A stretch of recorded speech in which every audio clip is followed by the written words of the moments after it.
So, for the ASP.NET MVC week, we had to develop a customer portal for the customers of Rocket Elevator.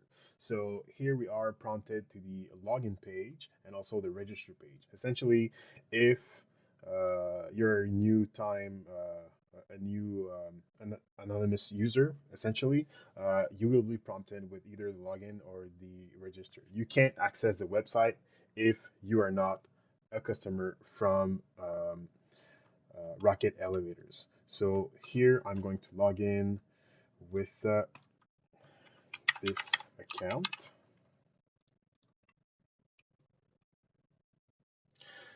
And here I am prompted to the homepage.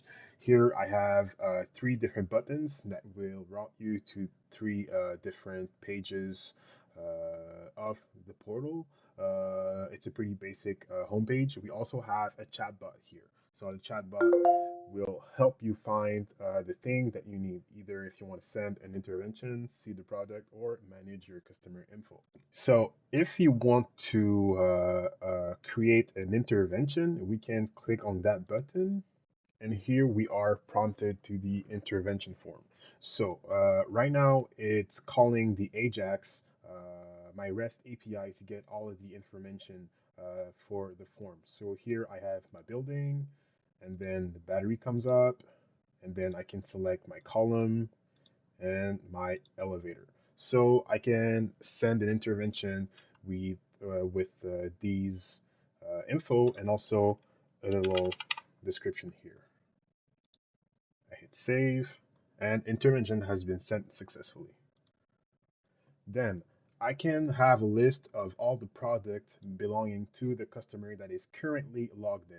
So I have all the products listed in a table manner. So I have the battery table, the column table, and the elevator table. So here here's all of the product belonging to the customer, and with some data about them. So the status, the type, last inspection, status type again, number of floors served, and yeah. So if I click on one of these products, I'll get prompted to request an intervention form. This is essentially a little form to send an intervention quickly from that selected product. So again, you can add a description and then hit send. And intervention has been sent successfully. Now, from that page, you can also manage your info as a customer. So if you click on that page, you'll get to the customer info page. Here we have the company name, the technical email, technical contact name, the address, and the phone. And you can essentially modify any of these attribute from the customer table in the MySQL database. So here, let's say Facebook and save changes. Are you sure you wish to save these changes? I hit OK, and then the changes has been saved. Essentially, if I go, let's say, back to here, and I want to go back to the customer info right there, see, Facebook appears. This means that the database is reading the Facebook name properly. So yeah, if we go back to the customer, it'll take you back to the home, exactly here. And also the chatbot works. If I want to send an intervention, I click here. I'll be prompted to the intervention form. Let's wait a little bit. Yeah. If you want to see our products are here. And if I want to manage my customer info, I'll get here. So for the code part of it, here we have the register page controller. So here I'm making a get request to my REST API with the input email from that page, and that will essentially return me a string of the email that is inside of the MySQL database. If the response, meaning if the email we're getting from the response is the same as the email in the input, it means that the person entering the email is also a customer inside of the MySQL database. So it will go through the saving part of the register. So now, if we go to my intervention controller, here I am again instantiating a client HTTP because we are going to make some get and post and well put yeah post requests. So this is a method that will get the customer ID. So I have an endpoint in my REST API that will essentially get the ID of the user that is logged in. So we are accessing that data with the user.identity.name. This means that with the identity framework from Microsoft, the name is actually the email that the user signed in with. So it's pretty simple to get a response back with that data. So I'll get an ID. This method will return an ID.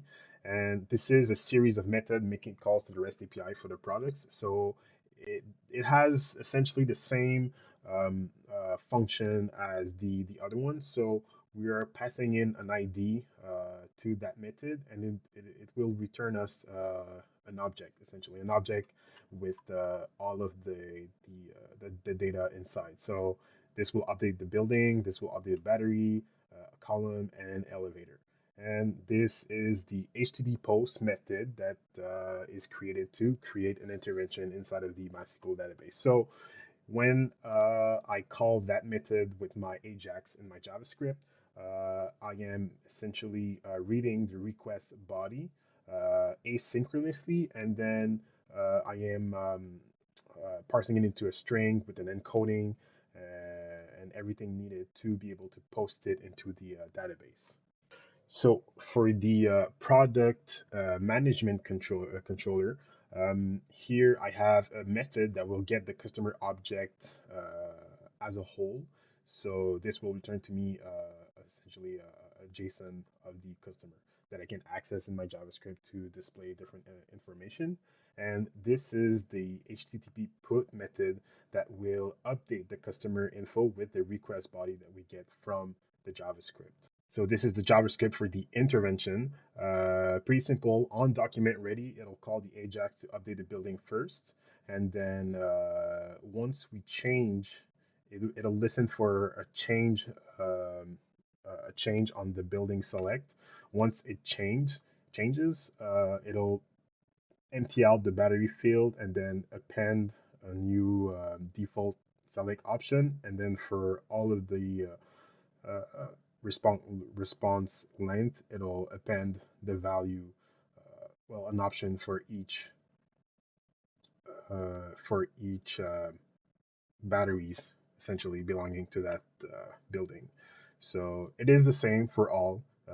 Building select, battery select, column select, and to finish, we have the submit form. So it'll prevent the default because I am essentially wanting to post that intervention with the Ajax and not with the normal HTTP post method from the form.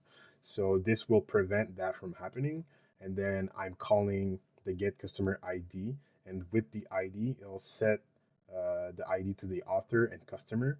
And here it'll take the building ID, battery ID, column ID, and so on and so forth to create the JSON that will be used to post onto the intervention. So here we have the customer JavaScript. This essentially will display the different information belonging to the customer on the customer management info page. So on document ready, it'll get the information as an object, and here it'll display the company name, the address, and so on and so forth. And for the submit, since it is a form, again, we are creating a form here with the ID of the customer itself in the database, and the newly changed information will be set here, and then it'll be sent through a put method right here. So on document ready, I am updating the buildings here.